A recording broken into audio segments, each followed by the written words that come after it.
Si la nature peut vivre sans l'homme, l'homme ne peut pas vivre sans la nature. Dès lors, sa gestion socio-économique, voire culturelle, incombe tout le monde.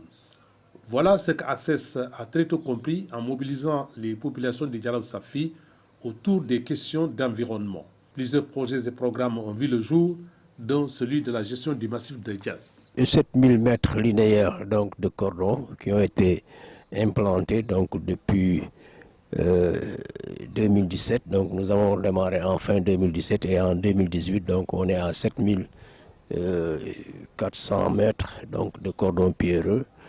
Et aussi, il y a eu des réalisations du point de vue de la lutte biologique avec la plantation de vétiver sur une distance donc, de 3000 mètres.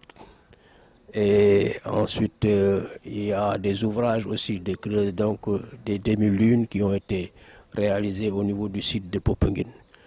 Donc, l'atelier d'aujourd'hui était destiné à continuer la sensibilisation en direction des partenaires, mais aussi de rendre compte de l'évolution de sa mise en œuvre du plan d'action. Pour corriger les manquements à temps réel et renforcer les succès, le projet fait l'objet de concertations périodiques pour identifier les différentes pistes de solutions. Un atelier de partage a réuni ce jeudi tous les acteurs. L'encadrement et l'appui des services techniques, en particulier le service forestier, dans la mise en œuvre des activités menées par Access pour le compte du PAGD.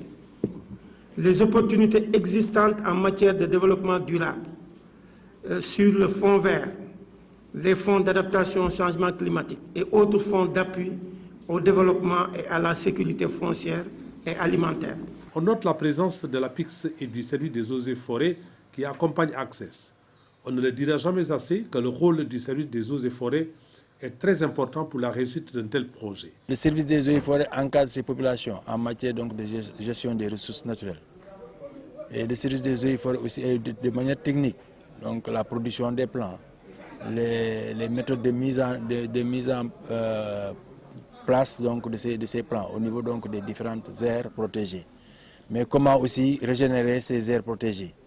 Donc différentes techniques liées à la gestion donc, de ces ressources naturelles sont dispensées par le service des eaux et forêts au profit des populations encadrées. Et on est en train donc de continuer à conseiller Access, surtout dans les différentes autres techniques visant donc à aménager donc, le massif de Diass. L'atelier a pris fin par des recommandations et des informations.